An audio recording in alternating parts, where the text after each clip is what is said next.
Salve, salve, meus queridos, sejam bem-vindos à aula 2. Com muito prazer aqui, é o Bigodão na voz, né? Professor Leandro Algarte.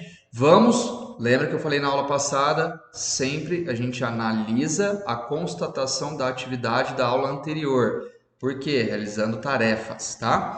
Vamos ver lá como que foi a constatação da aula anterior. Então, na aula passada nós vimos a importância do PPP prático, ou seja, para quem, para quê e por quê. Todos os exercícios, e aí eu dei um exemplo para vocês da puxada parcial e puxada vertical, né? Então, a importância do PPP prático na seleção dos exercícios, né? Perante a atividade da aula anterior, você conseguiu. Por quê? Qual foi a atividade da aula anterior? Eu pedi para vocês lerem qualquer página de um livro referente à musculação, à educação física, né? Ou alguma anotação que você tem, se você porque eu particularmente não tinha caderno na faculdade, né? Mas enfim, se você tivesse alguma anotação para você ler, né? Se você conseguiu encontrar algum material que se assemelhe ao que vimos até aqui, que é só um pedacinho, a pontinha do iceberg do que está por vir aí, né? Então quero que você deixa aqui nos comentários se você achou alguma coisa parecida.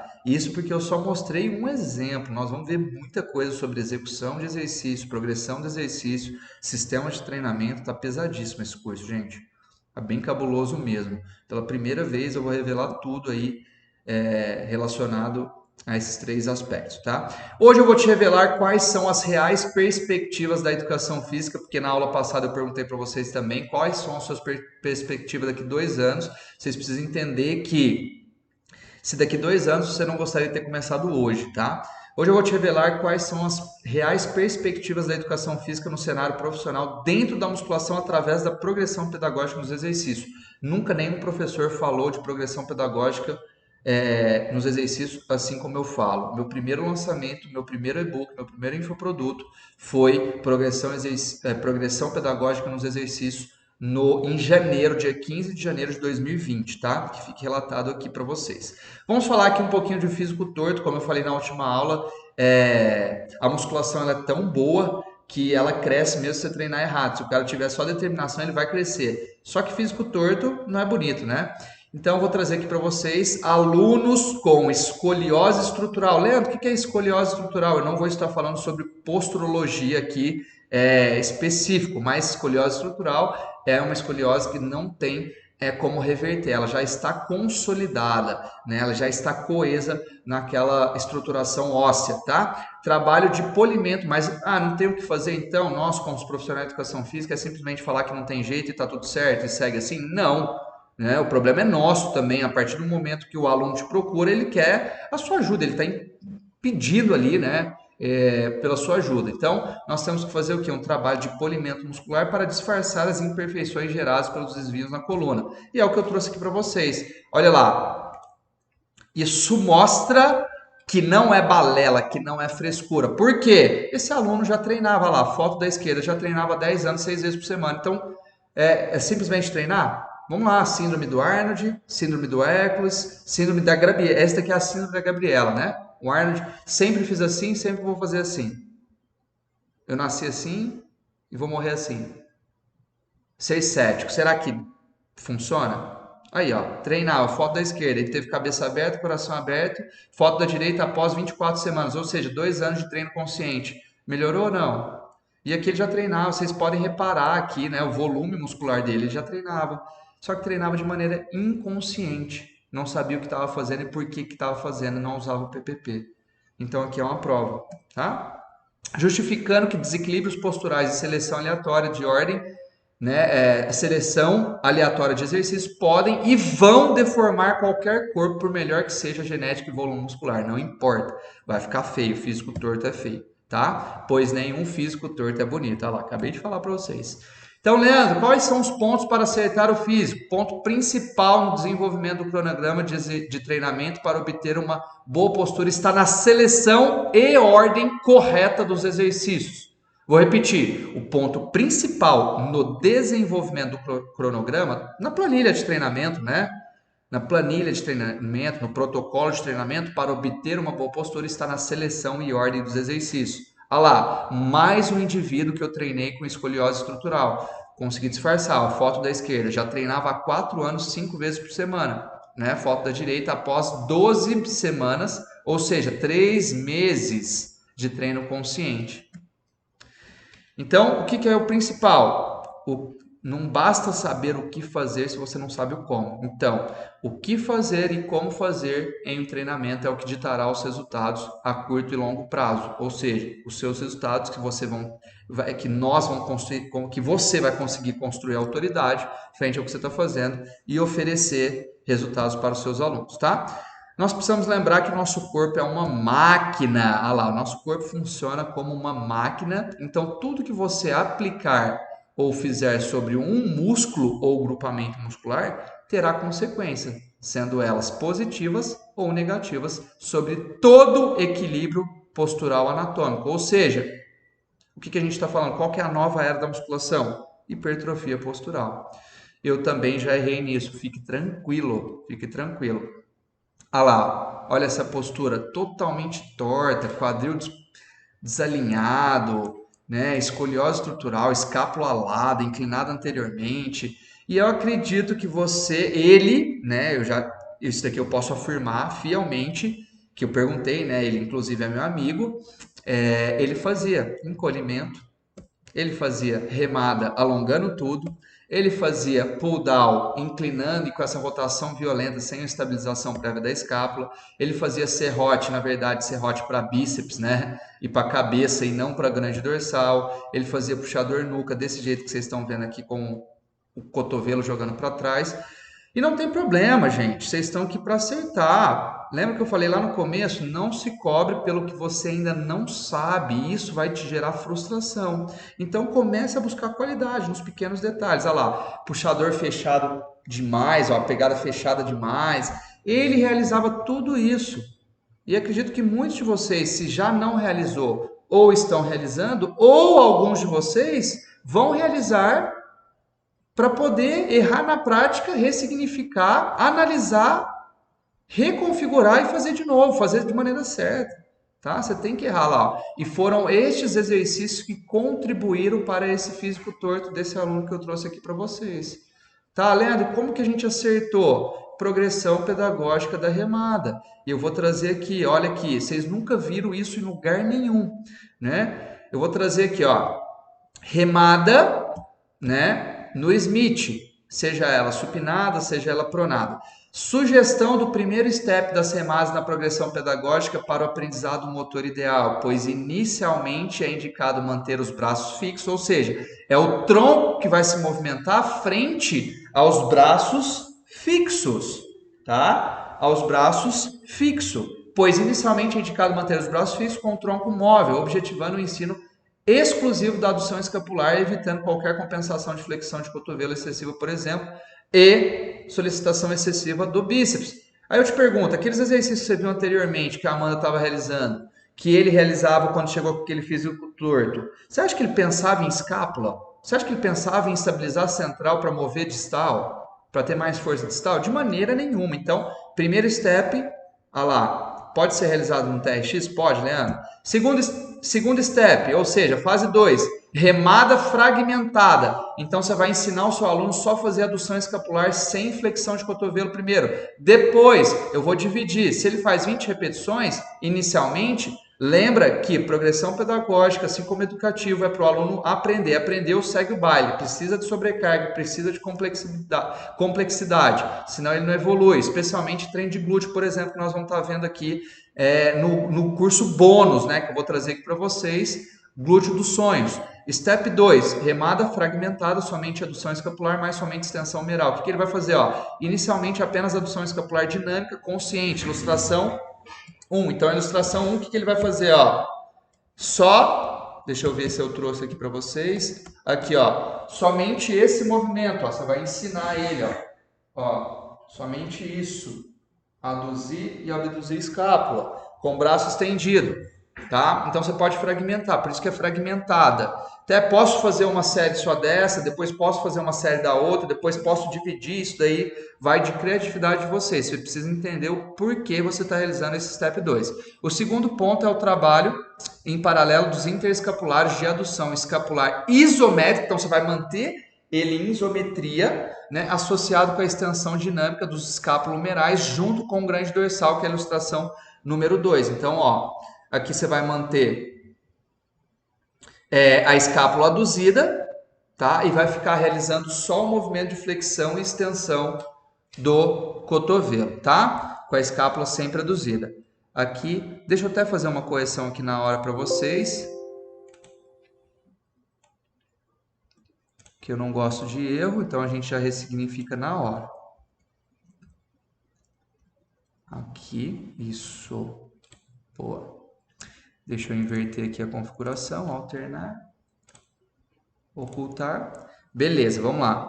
Então, ó, aqui, ó, coloquei justamente a setinha para que vocês mantenham essa escápula em adução, realizando um movimento único de extensão. E aqui, ó, o que vocês vão realizar no fragmento 1?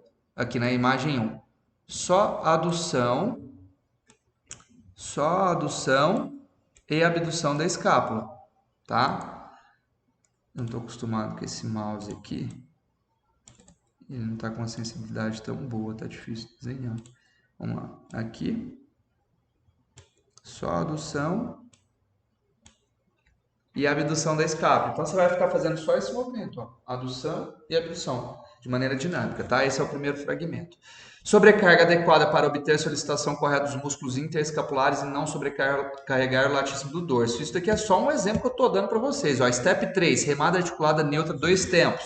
Após o fortalecimento da seção média do tronco, aprendizado motor e adução escapular, aumento da força dos interescapulares, momento de colocar o apoio, ou seja, maior exigência de transverso para evitar compensações. Quando eu coloco o apoio, ó, treinando o movimento completo, melhor responsividade, ou seja, resposta rápida e efetiva dos interescapulares, seguido de uma ativação plena, ou seja, completa do latíssimo do dorso.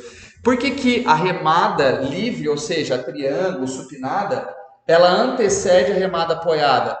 Né? Quando muita gente acredita que é o contrário, porque quando eu fixo um segmento da minha coluna, no caso aqui a torácica, segmento cervical e lombar fica mais móvel. Então, o que você vê? Pessoa caindo a cabeça na remada articulada com apoio no peitoral ou aumentando a lordose. Então, justamente, você tem que treinar ela de maneira livre para ela ter essa percepção sinestésica, ou seja, achar o corpo dela no espaço antecedendo. Então, olha lá, pus a setinha aqui para vocês, em rosinha, faz primeiro a adução, por que 2 tempos? A adução, então vai ficar um pouco mais robotizado até a gente conseguir automatizar. Então, robotiza primeiro, depois automatiza, tá? Step 4, remada curvada supinada, né? O corpo contra a gravidade, totalmente paralelo ao solo, sendo mais difícil para manter a ativação dos músculos estabilizadores do tronco, especialmente na fase excêntrica, assim como a exigência dos interescapulares e latíssimo do dorso na fase excêntrica. Então, olha lá. Paralelo ao solo, não é inclinado, porque a gente tem que respeitar a gravidade, não desafiar ela, a gente tem que respeitar ela, tá? E usar ela a nosso favor em relação ao desafio, tá? Então não é em pé como eu vejo muitas pessoas realizando, porque o vetor de força não fica para os interescapulares e grande dorsal, e sim para o trapézio superior. Tá? Quinto passo, remada unilateral sentado. Então, agora a gente vai começar a introduzir os unilaterais, que é extremamente efetivo. Eu coloquei aqui alguns benefícios, né? Nós temos o aumento da diferenciação do disparo neural unilateral, né? E recrutamento de unidades motoras e, consequentemente, a força, aumento da capacidade proprioceptiva e melhora da força ativa contralateral. O objetivo desse exercício aqui é literalmente introduzir o movimento unilateral, né, mais simples dentro dos que estão por vir. Ensinar a escápula sozinha, ou seja, melhor posição corporal para o foco interno ser apenas no movimento escapular unilateral. Então esse posicionamento aqui é mais tranquilo para se realizar. Leandro, como que eu mantenho minha outra escápula, tá? Você mantém ela na posição em neutro, então você só gira o ombro para trás e mantém ela na posição em neutro. Posso aduzir a escápula que não está sendo trabalhada, que está isométrica? Pode, tá? Desde que você siga o mesmo padrão da escápula que está sendo exigida, como você estivesse fazendo de maneira bilateral, só que de maneira unilateral, ok? Step número 6, remada unilateral curvada na polia 1, né? Nessa progressão é integrado, ou seja, qual que é o significado de integrado? Eu acrescento um elemento para aumento da complexidade, neste caso aqui. Tá? Então tem a integração de um elemento. O que significa integração, Leandro? Quando você fala integral, é que ele já está completo, né? Agora, quando você fala que você vai ter uma integração ou integrar, é que você vai acrescentar um elemento naquele exercício, tá? Então, nessa progressão é integrado a estratégia em pé, ou seja, a escápula não é ensinada mais sozinha como no step 5, tá? Aqui você tem o corpo agora, né? A partir de agora, o objetivo é ensinar a escápula com o corpo, devido à necessidade da estabilização em pé e contralateral. Então, eu coloquei aqui para vocês vão ver ó, que a perna atrás do braço que será trabalhada, né? Então, por exemplo, vou trabalhar o lado esquerdo aí, no caso da foto. Eu vou colocar a perna esquerda para trás. Então, eu preciso fazer o quê? Manter uma contração do glúteo do lado oposto da perna que está na frente, tá? Lembra que age em cadeia, evitando a rotação do tronco para o lado esquerdo no final da fase excêntrica, como no exemplo, no final da excêntrica, no exemplo abaixo, né, que é o desafio rotacional. Ou seja, deixa eu ver se consegue pegar aqui.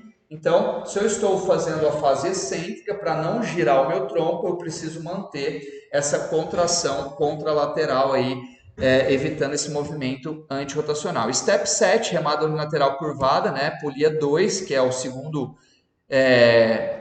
eu aumento aí mais esse nível de complexidade, né, aumentando a exigência dessa musculatura também. Então, é exatamente como o step 6, perdão, tá até errado aqui, exatamente, deixa eu até modificar aqui, exatamente como o step 6, corrigido já na hora, instantâneo, tá? Instantâneo. Olha lá. Exatamente como o step 6, porém aumentando a complexidade devido à diminuição da base de suporte, tá? Onde, neste caso, a remada curvada na polia unilateral é realizada com a base dupla, ou seja, uma perna ao lado da outra, como ilustrado na imagem abaixo, né? A perna, o braço que está realizando já não fica com a perna atrás, tá? A perna do lado do braço que está realizando, ela já não vai mais para trás.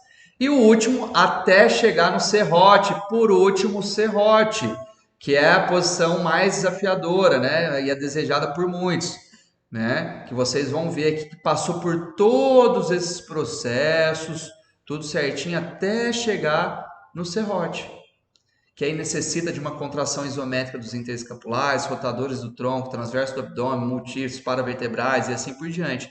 Você passou aí por 7 estágios, 7 steps, até chegar no serrote. Só que eu te pergunto, aposto que você, eu coloquei essa afirmação, porque é o que eu vejo na sala de musculação, aposto que você sempre começou por esse exercício. Se você nunca começou, né, eu já comecei, lá atrás, há 8 anos atrás, sempre coloquei meus alunos iniciantes o serrote no treino de grande dorsal, ele não poderia faltar. Só que eu respeitei essa progressão pedagógica. Se hoje ele sente muito mais bíceps, posterior de deltoide e outras musculaturas que não seja grande dorsal, será que realmente ele passou por toda essa progressão?